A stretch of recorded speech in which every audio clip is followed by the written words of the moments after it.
ଠାକୁରମୁଣ୍ଡା ପୁଲିସର ବଡ଼ ସଫଳତା 48 ଘଣ୍ଟା ମଧ୍ୟରେ ଆସାମୀ को गिरफ कला पुलिस। केन्दुझुआणी हाट पड़ियारे अधापोड़ा शव मिलवा घटन दुई अभियुक्त को गिरफ कला ठाकुरमुंडा पुलिस।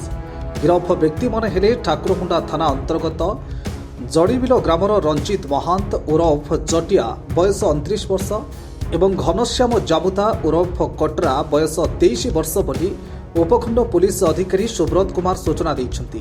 सूचना अनुसार गत 16 तारिख सोमवार दिन मयूरभंज जिला ठाकुरमुंडा थाना अंतर्गत केन्दुझुआणी हाट को आसीथिले जड़ीबिल ग्रामर भद्रु महांत उर्फ जहांक कंधा बयस 60 वर्ष।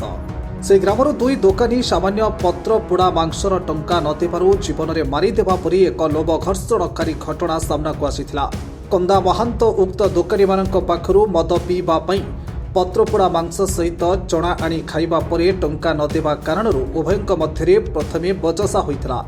तापरे परे उभयंक मध्यरे मारपिट होइथिला। तेबे पत्रपोड़ा मांस दोकानी एवं चना दोकानी मिशी तांको डाकी बा जाकी धरिबा सहित तंटी चिपी देवा कारणरू मृत्यु होइथिबा परे सेठारे हूँ तांको नड़ा साहाय्य प्रमाण नष्ट करिबा पई पोड़ी देइथिले। हेले शवटी अधापोड़ा अवस्था हाट पड़ियारे पड़िथिला।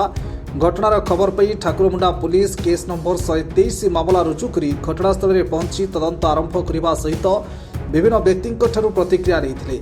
तेज पचराउचरा पर यह हत्या होइथिबा जानी करंजिया उपखंड पुलिस अधिकारी सुब्रत कुमार नेतृत्व में ठाकुरमुंडा थाना अधिकारी सावित्री दलई एक टीम गठन कर तदंत करने सह हत्यार 48 घंटा भितर दुई आसामी को सफलतार सहित गिरफ करते।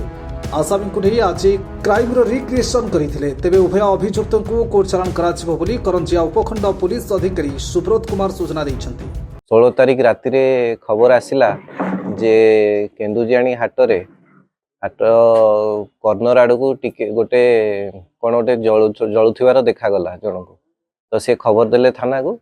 थाना वाला जाई देखला बेलू देखले जे गोटे अधा पोड़ा अधारू अधिका पड़ीथिबा सब गोटे पड़ी केन्दुझुआणी हाट ये कुटा तले थिला जली जाइथिला। तापरे आमे सेठी गाड़ी देलु। ता परदिन रातिरे चिन्हट पाई भी चेष्टा करा जाइथिला। चिन्हट हेई पार नथला, अननोन थिला, अनआइडेंटिफाइड थिला।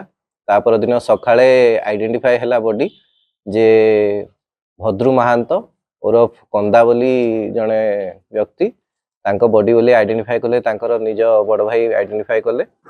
से भद्रु महांत घर से पाखरे जड़बिल तांकर गाँ से घर पाखरे। तापरे आमे से बॉडी रो इनक्वेस्ट कलु, पोस्टमार्टम कराला।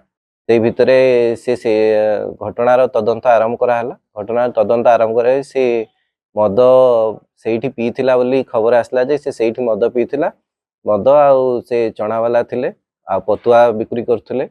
से पाखरे तांकर किछि पाटिंड हेतला बोली इनिशियल प्राथमिक तदंत रे किछि आसिला।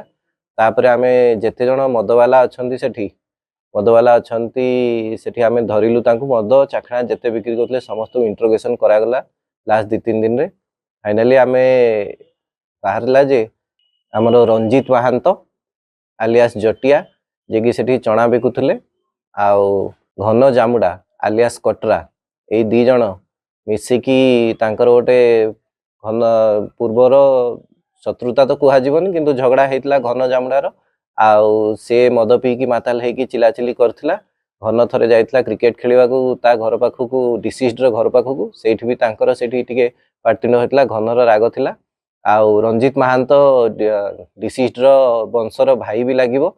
तांकर किछि डिस्प्यूट एपर्यंत बाहरिनी किंतु तांकर भी से पाटितुंड करे जाइकी तांग घर सामना रे ए भलिया हे कि तांकर राग थिला। से दिन भी तांकर पैसा छड़ाछड़ी करचंती पाखापाखि 160 टंका छड़ाछड़ी करिचन। ताठारु सी सेमी कॉन्शियस स्टेट रे थिला महुली पीकी ताकू तापरे टणा बिड़ा करिकी ताकू सोए देकी ता ऊपर नड़ा पके देकी कुटा पके देकी ताकू जळै देइचंती पोड़ी देइचंती।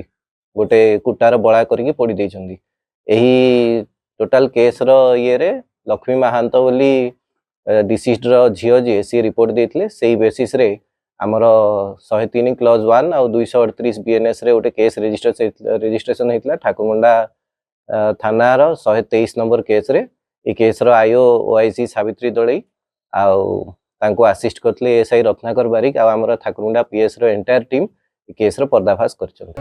ମୟୂରଭଞ୍ଜ କରଞ୍ଜିଆରୁ ସୁମନ୍ତ ପାତ୍ରଙ୍କ ରିପୋର୍ଟ, ବିପ୍ଳବୀ ପରିକ୍ରମା। Please like, share and subscribe to our channel Biplay Parikrama.